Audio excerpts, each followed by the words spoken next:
welcome to Eat Your Backyard, my YouTube channel where I talk about all kinds of edible fruit, vegetables, plants, and also talk about subtropical and tropical ornamental plants that I like a lot. I hope you will subscribe if you're not subscribed already, and hit the like button to let me know you like this kind of content. Also, if you'd like to support the channel, please use the links in the description to Amazon. I have links there to various plants.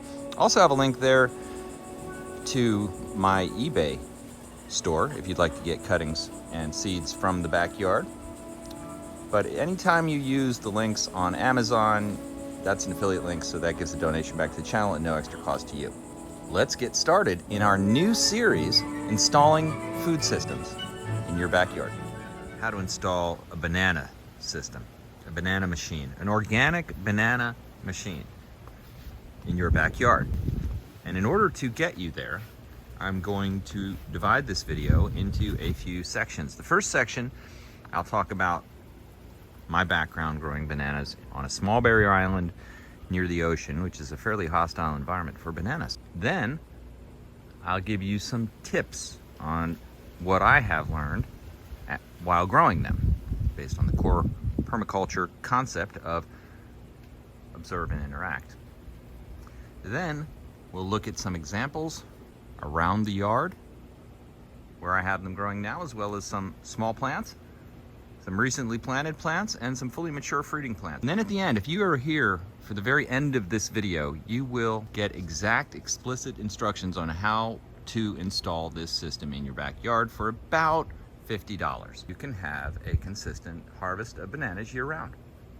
This was once a lush, what I'm going to refer to as a mini banana forest, which produced 2 to 3 trees worth of bananas every month. And also, this grove had gotten so large that even though I transplanted hundreds of pounds of banana cuttings, there's still, you can see there's one back here with a little pup growing off, still bits of banana growing back here. And quite frankly, I'm allowing it to grow like that because I want to harvest the pups. And in this video, I'll demonstrate how to harvest a pup, so you see exactly the process. And this is really a way that I've expanded and been able to move these plants around.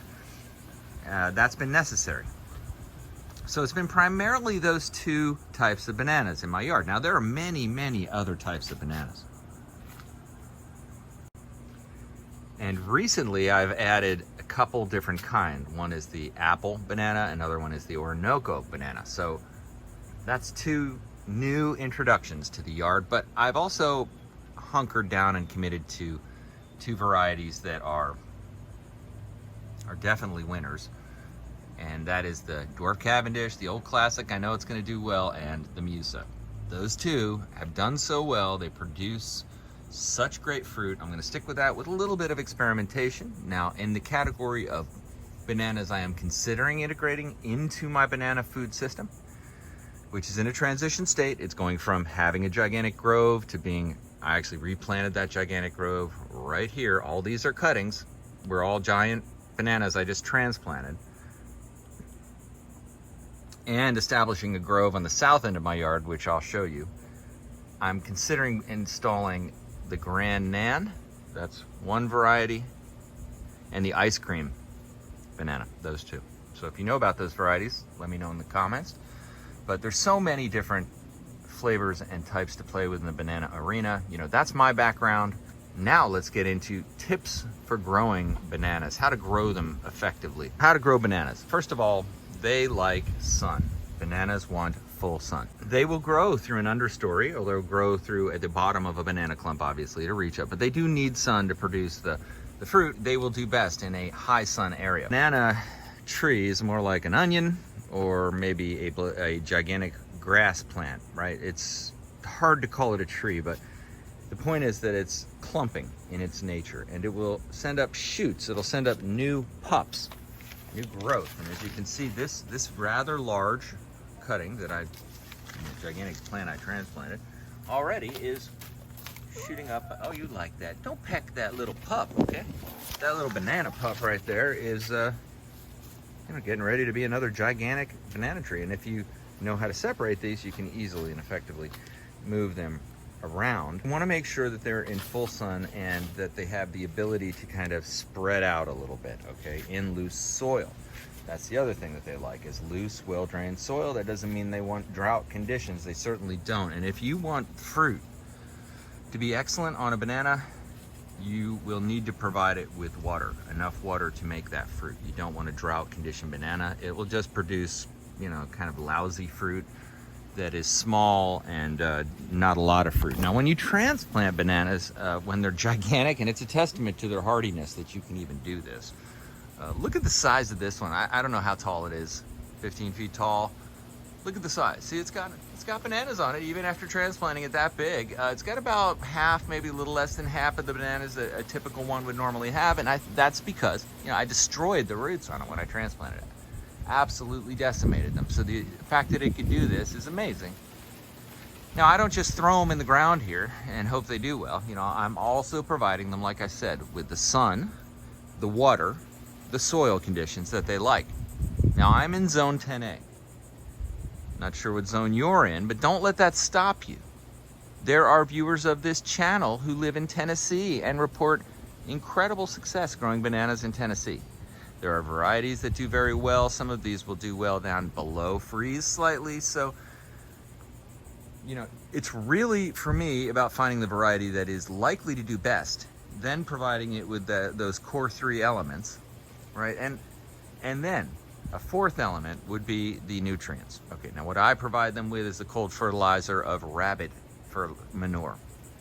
That is an incredibly complete manure that provides almost everything these banana trees need. Almost everything. And it's coal manure, so I can put it right around the tree and it just goes right down into it. So that they get that all the time. I'll also add in a micronutrient supplement. Dynamite is the one I've used, but I'll put a link in the description. But you know, you want to make sure you have micronutrients. I'm now transitioning over to biochar. So I'm going to be burning all of the branches which I've been stockpiling over here, and those will be turned into biochar, which will contain the micronutrients, which I'll then put back into the garden and around all the trees. But so, you know, you want to have the macro and micronutrients. Again, I use the bunny manure for the macro, and then for the micro I had been using artificial granular. Now I'm going over to the biochar, so I'm going to convert completely to organic internal system for that, all of those nutrient needs, which is a big step forward for me.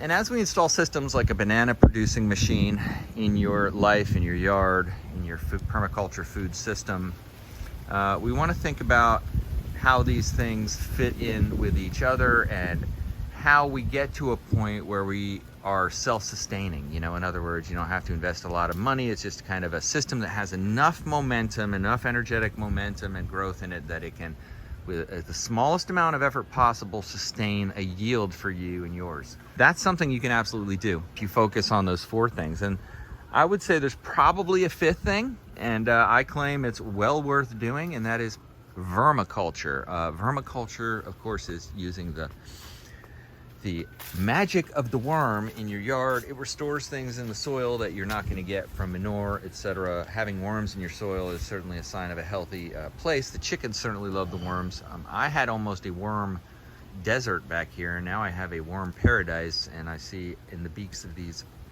little hens a worm from time to time, knowing they're going to enjoy that. But they enrich the soil. The worm castings do all kinds of good things for the soil that you need and will help you. So I do that with all my plants, but I think that that's another system which I'll highlight in another video.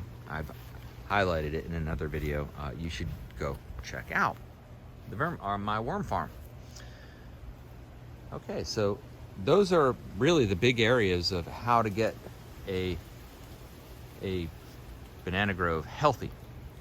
Always plant many. Always plant many banana trees. Why do I say that? In order to get the yield, you're going to have many of them. Each tree will produce one bunch of fruit, which consists of many hands. This one that we looked at here, that's probably 4 or 5 hands of bananas, maybe. Typically, you'd have about 10 or 12, I'd say, on a. That means you're going to need many, and they'll start to come in at different times and produce fruit throughout, and it'll kind of stagger over time. and you'll get a nonstop yield in my experience. So you want to plant many. You want to plant many. And to do that, you're probably going to need to find a good deal on banana trees. And I think you can do that by going to places like, now here's how I do it. Now the varieties I'm looking for are typically available in like these chain retail stores like Walmart, Lowe's, Home Depot, whatever, places like that. So I go there and I keep my eyes open, and then often they'll have dwarf Cavendish bananas or Musa trees or Grand Nans or all these other bananas, and you can grab them for pretty good prices. Now, I recently purchased small potted banana trees that were rather big in the pot, I thought, good deals. One I got at Walmart, it was $8 a pot. I bought 3 of them. I should have brought 5. I went back to get the 2 I left. They had 5. I went back to get the 2 I left, and they were gone. Sleep on it and you're done. However, I went to Lowe's recently and found trees that were even better quality, twice as good quality, meaning multiple shoots around the base of the tree itself, the banana plant. And that was $14 a piece. I broke down and bought 2 of those. So we're gonna take a look at those. You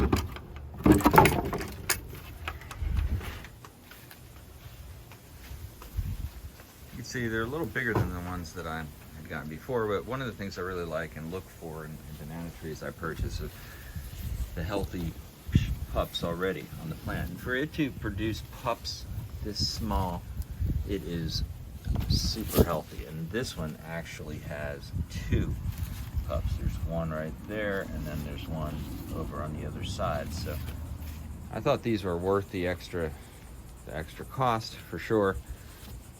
Just a little bonus, one of the things that I also got while out was this incredible cherimoya, this sugar apple tree. Found a decent deal on that, decided to get it. So now I've got cherimoya in my life, and I found an incredible deal on blackberries. So this variety I wasn't that knowledgeable of, but it was on sale. Kind of the leaves look a little eaten up, not too bad. Osage blackberry. So I decided, I'll get 2 of these. I should have probably got 3. And the reason is, when you get this stuff, it's better to get a bunch if you can. That way you maximize your fruiting potential. At $5 a plant, if you get 4 or 5 of them, put them all together, you know, it maximizes your chance of success. Getting fruit, for sure. Some things have been growing lately on this side of the house include Persian mulberry, which I absolutely love. Stoked that this one's doing so well. And Mexican sunflower. Let's take a look at where we've been growing them. In many locations throughout the yard over the year, they do well in all places. That is south, that is north. East, the ocean is merely 5 blocks that way, and then west to a river that's about the same amount of blocks that way. So Skinny Barrier Island, Sandy Barrier Island. And we want to make sure, due to the factors here, that they're up against a east wall of shrubbery which takes the brunt of the salt spray from the ocean here. Critical, because these things don't like a lot of salt spray.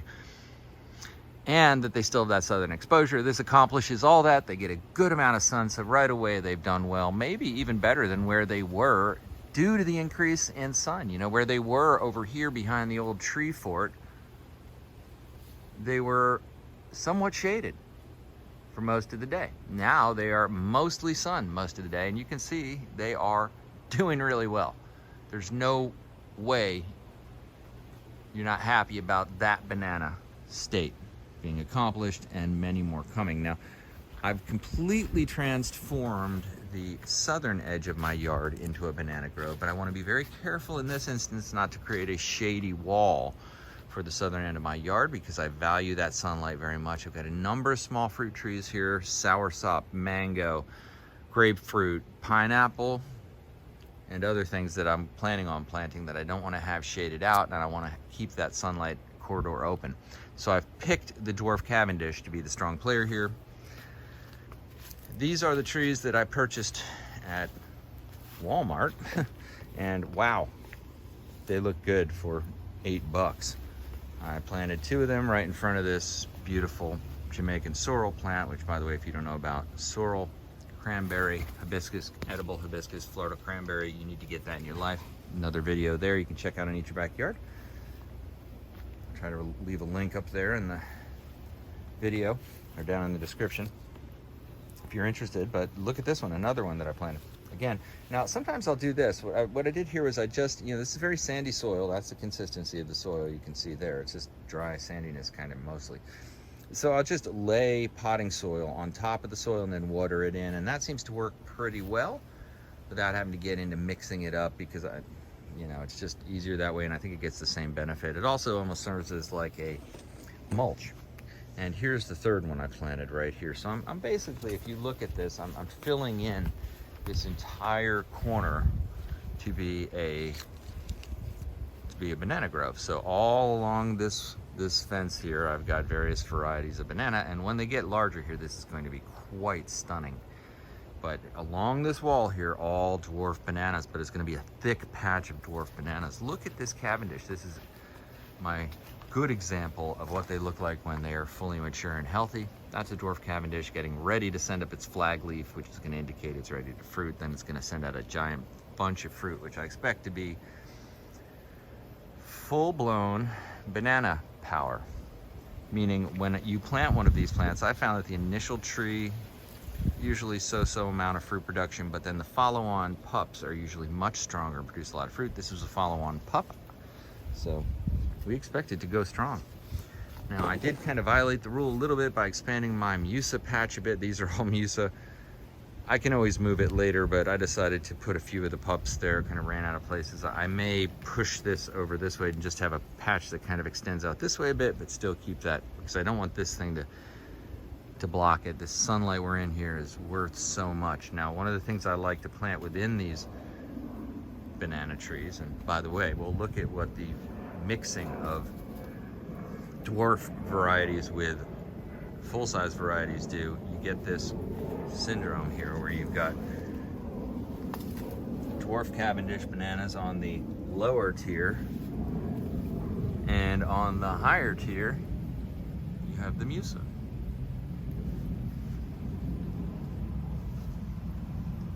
Those are almost ready. Almost ready to harvest. And if you're going to get into growing bananas like this is the apple banana right here. If you're gonna get into growing them, you're gonna have to have a way to deal with that many bananas. And the way I like to deal with them now is to dehydrate the bananas in my dehydrator I got. So that's been a highly effective way. There's of course a lot of other ways to do it as well. You could just freeze them. Put them in like portions for smoothies, like blend up the banana and freeze it in ice cubes. There's a lot of ways to go, but if you get a food system for bananas really going, you're gonna have an incredible production. And you're gonna wanna know how to deal with that and not miss out on it, because you definitely get in a situation where you can't give it all away. That's the good situation to be in.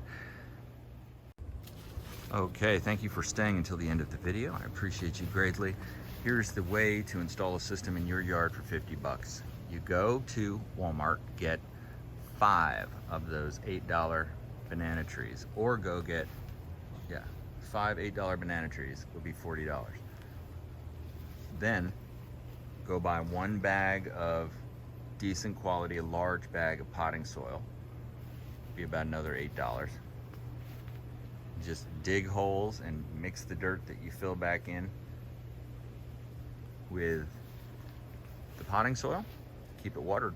You've got a system. The key is you can plant them in a large spaced clump. The key is respect all of those factors I identified in the first part of the video. Give them lots of sun, well drained, keep them watered, give them the nutrients they require, and you're gonna probably win with bananas almost every time. Hey, I appreciate you watching Eat Your Backyard.